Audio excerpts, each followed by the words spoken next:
যুবরা, তরুণ প্রজন্ম যেমন আছেন, কলে কারখানার শ্রমিকেরা আছেন, কর্মচারীরা আছেন, মাস্টার মশাইরা আছেন, গ্রামের কৃষক ক্ষেত মজুর আছেন, বন্ধ কারখানার শ্রমিক আছেন, অসংগঠিত ক্ষেত্রের শ্রমিক আছেন, কাজ পাচ্ছেন না, রেগায় 2 বছর মজুরি বকেয়া পড়ে থাকা ক্ষেত মজুর আছে, গাঁয়ের দিন মজুর আছে, গরিব মানুষ আছে, গরিব মানুষ, গ্রামের গরিব মানুষ আছে, শহর বস্তির গরিব মানুষ আছে।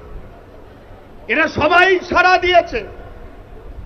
ধ্রুব, মীনাক্ষী, কলতান সহ গোটা ডিওয়াইএফআই পশ্চিমবঙ্গ রাজ্য কমিটি যে আওয়াজ দিয়েছিল, আমরা সবাই এখানে সামিল হয়েছি। নতুন প্রজন্মকে সামনে রেখে গোটা পশ্চিমবঙ্গে বাম গণতান্ত্রিক আন্দোলনের যে পুনর্জাগরণের সম্ভাবনা তৈরি হয়েছে, সেই পুনর্জাগরণের সম্ভাবনাকে আগামী দিনে পশ্চিমবাংলা থেকে দুঃশাসনের রাজত্বকে খতম করার জন্য পশ্চিমবাংলাকে পুনর্জাগরণের যে লড়াই, সেই লড়াই আজকের ব্রিগেডের মাঠ থেকে শুরু হবে। আমরা সবাই মিলে সেই আশা করতে পারি। আমি যে কথা বলতে চাই, এখানে যুবরা বলেছে যে কাজের দাবিতে ওদের লড়াই। আমাদের আজকে রাজ্য এবং দেশের অবস্থাটা কি? বেকারের কাজ নেই, কাজ কোথায় হবে? অথচ লোকসভা নির্বাচনের আগে আমাদের দেশের প্রধানমন্ত্রী তিনি বক্তৃতায় বলেছিলেন, দেশবাসীকে ওয়াদা করেছিলেন যে मेरे सरकार दिल्ली में आने के बाद साल में 2 करोड़ नौजवान की बहाली होगी। মানে বছরে 2 কোটি করে বেকারের কাজ। আজকের কেন্দ্রীয় সরকারের দপ্তরগুলোতে, রেলে, ব্যাংকে, বিমাতে, কলে কারখানাতে, ইস্পাত কারখানাতে, কয়লা খাদানে, পোস্টালে, সমস্ত জায়গাতে নতুন কোনো নিয়োগ নেই। লক্ষ লক্ষ শূন্য পদ পড়ে আছে। আর ওর দেখে এই 14 তলার ভদ্র মহিলা বলেছিলেন হাম কিসি সে কম নেই। ও বলেছিল যে বছরে 2 লক্ষ করে বেকারের কাজ দেবে। অভিজ্ঞতা কি? পশ্চিমবাংলায় আমরা একটা হিসেব করেছি যে পশ্চিমবাংলার সরকারি দপ্তরগুলোতে, স্কুল কলেজগুলোতে, মানে রাজ্য সরকারের কোষাগার থেকে যাদের বেতন হয়, 6 লক্ষ শূন্য পদ পড়ে আছে। 6 লক্ষ শূন্য পদ যদি পড়ে থাকে, লেখাপড়া জানা ছেলেরা কোথায় কাজ পাবে? কলকারখানা পশ্চিমবাংলায় এই সময়ের মধ্যে তৈরি হয়নি। ওর রাজনৈতিক উত্থান হয়েছিল বাংলার যৌবনের স্বপ্নকে ধ্বংস করার মধ্য দিয়ে। গতকালকে বুদ্ধদার কাছে আমাদের যুব আন্দোলনের নেতৃত্বরা গেছিলেন। ওরা বলেছে সাংবাদিকদের কাছে, পশ্চিমবাংলায় বামফ্রন্ট সরকারের সময় এ রাজ্যের যৌবন একটা স্বপ্ন দেখেছিল, এ রাজ্যের অগ্রগতি ঘটবে, কাজ পাবে। আরে হিন্দু হতে পারে, মুসলমান হতে পারে, শিখ হতে পারে, ঈসাই হতে পারে, বাঙালি হতে পারে, অবাঙালি হতে পারে, বাংলা ভাষায় কথা বলতে পারে, অন্য ভাষায় কথা বলতে পারে, ছেলে হতে পারে, মেয়ে হতে পারে। কাজ কাজ কাজ কাজ হলো মানুষের জীবনের আসল কথা। কাজ বাদ দিয়ে অন্য কিছু হতে পারে না। বামফ্রন্টের সময় এ রাজ্যের যৌবন একটা কাজের স্বপ্ন দেখেছিল। বামফ্রন্টের সময় পশ্চিমবঙ্গের মানুষ তাদের ছেলে মেয়েদের জন্য একটা আশাবাদের স্বপ্ন দেখেছিল। আজকে পশ্চিমবঙ্গের নবান্নের 14 তলায় যিনি আছেন, পশ্চিমবঙ্গের যৌবনের সেই আশাবাদকে খুন করে দিয়ে দেশি বিদেশি ষড়যন্ত্রকারীদের সঙ্গে নিয়ে বাংলার আশাবাদকে খুন করে দিয়েছে। তাই ইনসাফ চাই, জবাব দিতে হবে। এখন বিধানসভায় তোমার সংখ্যাগরিষ্ঠতা আছে, দিল্লিতে সঙ্গে তোমার সেটিং আছে, মিডিয়া তোমার সঙ্গে আছে, কাঁড়ি কাঁড়ি দেশি বিদেশি টাকা আছে। এখন তুমি ভাবছো সাপের 5 পা দেখেছো, জনগণ শেষ বিচার, জনগণের আদালতে এই বিচার তোমার হবেই। কাজ কাজ কাজ চাই, কাজ নেই, কারখানা নেই। কারখানা যেগুলো ছিল, কারখানা বন্ধ হয়ে যাচ্ছে। ওদিকে দিল্লির সরকার বেসরকারীকরণের নাম করে আমাদের রাষ্ট্রায়ত্ত ক্ষেত্রগুলোকে ধ্বংস করে দিচ্ছে। এখন তো নতুন ফর্মুলা এসেছে, এনএমপি এসেছে, আমাদের কি বলে ওই মনিটাইজেশন পাইপলাইন। সেই মনিটাইজেশন পাইপলাইনের মধ্য দিয়ে কল কারখানাগুলোকে নাম থাকছে ভারত সরকারের, ছাপটা থাকছে অশোক স্তম্ভের। কিন্তু আদানি আম্বানিদের মতো এই সমস্ত বড় বড় হাঙর, তিমি মাছ, রাঘব বোলদের কাছে দেশের সম্পত্তিগুলোকে বেচে দিচ্ছে। কোথায় কাজ পাবে বেকার যুবক? আমার ঘরের ছেলেটা, মেয়েটা, আমার ভাইপো ভাইজি, আমার ভাই বোনেরা যারা আছে, কোথায় কাজ পাবে? কাজ যদি না হয় শ্রমিকের অস্তিত্ব থাকবে না। ব্যাপক পরিমাণে ছাঁটাই হচ্ছে, যে পরিমাণে কাজ করতে হয় সেই পরিমাণে মজুরি নেই। স্থায়ী শ্রমিকের সংখ্যা কমছে, ঠিকা শ্রমিকের সংখ্যা বাড়ছে। তাদের কোনো সামাজিক সুরক্ষা নেই, তাদের কোনো মজুরির ঠিক নেই, তাদের কোনো কাজের নিশ্চয়তা নেই। আসলে গোটা পশ্চিম বাংলায় পুঁজিবাদ টিকে থাকে যে মজুদ বাহিনী রাখে, বেকারদেরকে মজুদ বাহিনী রাখে। আজকে আমাদের দেশে বেকারদেরকে মজুদ বাহিনী করে রেখে এখানকার আদানি আম্বানিদের মতো যারা দেশকে লুট করছে, দেশের সম্পদকে লুট করছে, তার বিরুদ্ধে চাই ইনসাফ। তার জন্যই লড়াই। অসংখ্য প্রকল্প কর্মী আছে, তাদেরও অবস্থা ভালো নেই। এবং একটু আগে বলেছে ধ্রুব আপনাদের কাছে, এই কোভিড সংক্রমণ না এলে আমাদের জানা যেত না যে আমাদের পশ্চিম বাংলা থেকে বেকার যুবকেরা, ছেলেরা কেমন করে তারা চলে যাচ্ছে এদের গ্রামে বা শহরে। কারুর নাম রাম, কারুর নাম রহিম, কারুর নাম ওসমান, কারুর নাম গোপাল, কিন্তু পশ্চিম বাংলায় কাজ নেই। গ্রাম থেকে পরিবার ছেড়ে, পরিজন ছেড়ে, নিজের পরিবেশ ছেড়ে সে যখন হাওড়া স্টেশন, শিয়ালদা স্টেশন কিংবা কলকাতা স্টেশনে এসে ভিন রাজ্যের সে যখন গাড়ি ধরছে, তার নাম হারিয়ে যাচ্ছে। রাম, রহিম, গোপাল, ওসমানের নাম হারিয়ে যাচ্ছে। সবারই একটাই নাম হয়ে যাচ্ছে, তারা হলো পরিযায়ী শ্রমিক। এমন তো হওয়ার কথা ছিল না আমাদের পশ্চিম বাংলায়। এমন স্বপ্ন তো রাজ্যের বামপন্থীরা দেখায়নি, এমন অবস্থা তো পশ্চিম বাংলায় ছিল না। উন্নত কৃষির ভিতের উপর দাঁড়িয়ে রাজ্যের শিল্প তৈরির সম্ভাবনা হয়েছিল। সেই সম্ভাবনাকে যারা খুন করেছে ইতিহাসের কাঠগড়ায়, তাদের বিচার হবে। আজ হোক, কাল হোক, পরশু হোক, ইতিহাসের কাঠগড়ায় এই সমস্ত অত্যাচারী দুশ্মনদের, জনগণের দুশ্মনদের বিচার হবে। আমাদের অভিজ্ঞতা কি? গ্রামের কৃষকের ফসলের দাম নেই। দেখেছেন কিছুদিন আগে হঠাৎ করে অকাল বৃষ্টি হলো, আমাদের পশ্চিমবঙ্গে অসংখ্য জেলার কৃষকদের ফসল নষ্ট হয়ে গেল। সরকার তাদের পাশে নেই, পঞ্চায়েত তাদের পাশে নেই। সেই কৃষকরা করবে কি?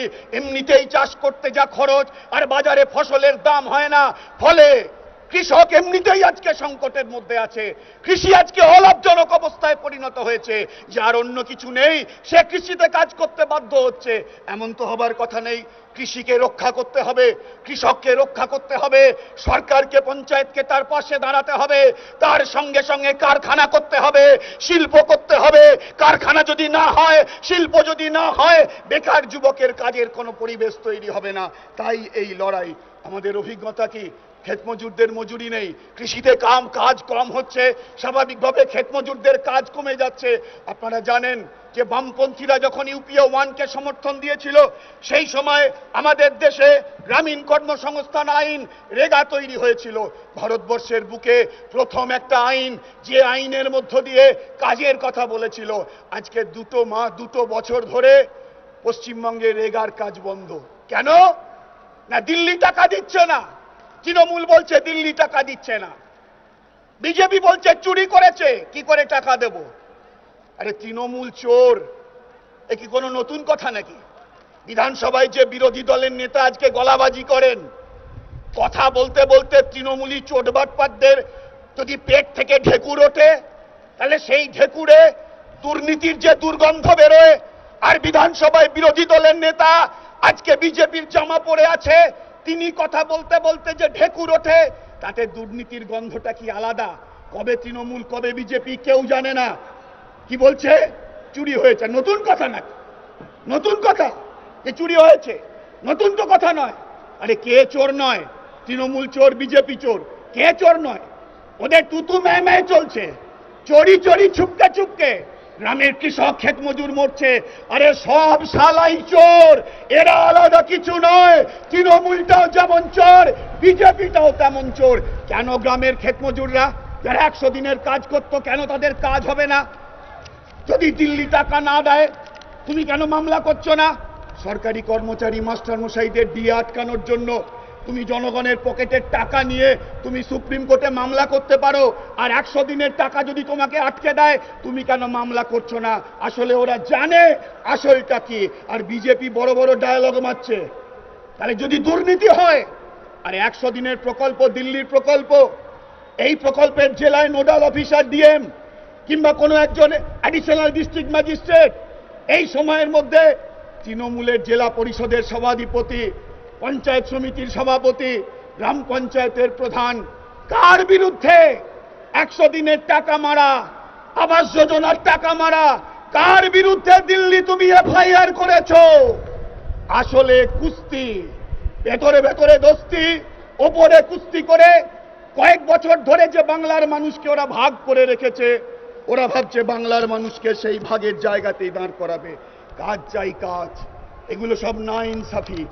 যদি বন্ধ কারখানার শ্রমিকের ঘরের ছেলের ভাত না জোটে তাহলে সেটা না ইনসাফি, তার বিরুদ্ধে ইনসাফের লড়াই লড়তে হবে। যদি ঠিকা শ্রমিকের কাজ স্থায়ী না হয় তাহলে সেটা না ইনসাফি, তার বিরুদ্ধে লড়তে হবে। যদি কলকারখানা বন্ধ হয়ে যায় সেটা না ইনসাফি, তার বিরুদ্ধে লড়তে হবে। যদি কৃষক ফসলের দাম না পায়, না ইনসাফি, তার বিরুদ্ধে লড়তে হবে।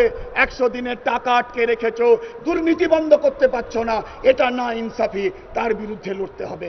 অন্যেরা অনেক কথা বলেছে, এখনো অনেক কথা হবে, আমি বেশি কথা বলবো না। আসলে এই যে ইনসাফ চাই, আমি অভিনন্দন জানাই যুব আন্দোলনের একজন প্রাক্তন কর্মী হিসাবে আজকের এই কমরেডদেরকে। ওরা যখন রাস্তা চলা শুরু করেছিল, ইনসাফ চাই, ইনসাফ যাত্রা, যত রাস্তা হেঁটেছে তত তার গভীরতা বেড়েছে, তত মানুষের সমর্থন বেড়েছে। যুব ফেডারেশনের তোলা আওয়াজ ইনসাফ, এই আওয়াজের সঙ্গে কারখানা শ্রমিক, গ্রামের কৃষক, ক্ষেত মজুর, বর্গাদার, দিনমজুর, বেকার যুবক, ছাত্রছাত্রী, মা বোনেরা, সাধারণ, আদিবাসী, তফসিল, সংখ্যালঘু, সমাজের সব অংশের মানুষ, খেটে খাওয়া গরিব মানুষ, তারা সবাই মনে করেছে ইনসাফ চাই, এটা তার কথা।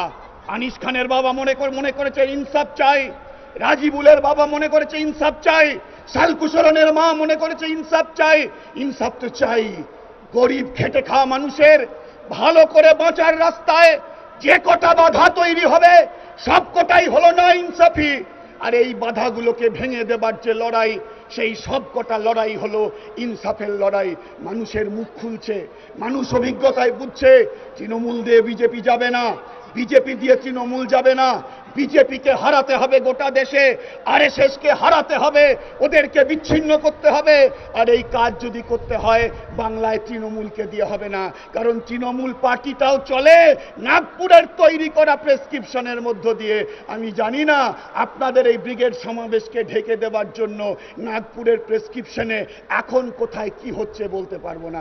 পলিরা বলবে, মীনাক্ষীরা বলবে, গতকাল পর্যন্ত বিভিন্ন জায়গায় যাতে জমায়েত আসতে না পারে বাস ক্যান্সেল করিয়েছে, রেলে সমস্যা তৈরি করিয়েছিল। আরে কি হবে, যখন জনসমুদ্রের ঢেউ লাগে তখন 2-4টে কুচো চিংড়ি এদিক ওদিক করতে পারে, কিন্তু মানুষ যদি ঠিক করে নেয় যে লড়াইয়ে আছি, তাহলে মানুষকে আটকানোর ক্ষমতা কোনো দুরাত্মার হয় না। তাই বিজেপিকে হারাতে হবে, আরএসএসকে হারাতে হবে, আর তা যদি করতে হয় তাহলে তৃণমূলকেও পশ্চিম বাংলায় হারাতে হবে। ওরা হলো চোরে চোরে মাস্ততো ভাই, ওরা হলো জনগণের বিরুদ্ধে সংবিধান আক্রান্ত।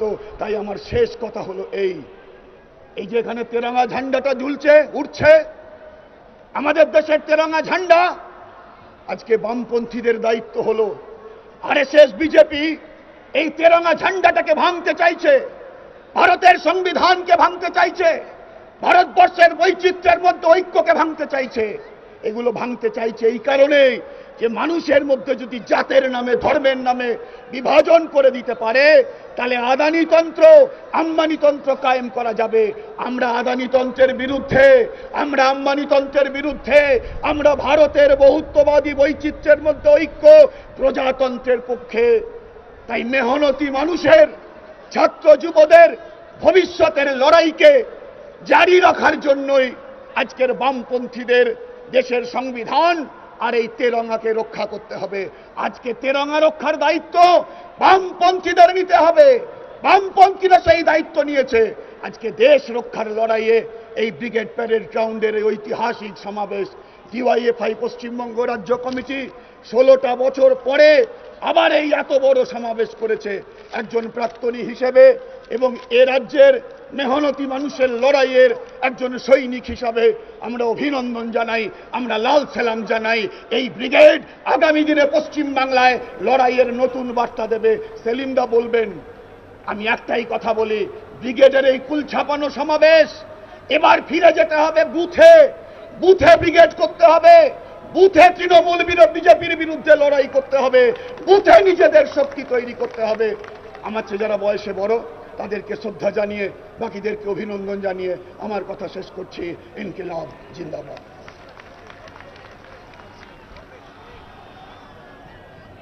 অভিনন্দন। এখন আমাদের এই সমাবেশে বক্তব্য রাখবেন ডিওয়াইএফআই পশ্চিমবঙ্গ রাজ্য কমিটির সম্পাদক কমরেড মীনাক্ষী মুখার্জি।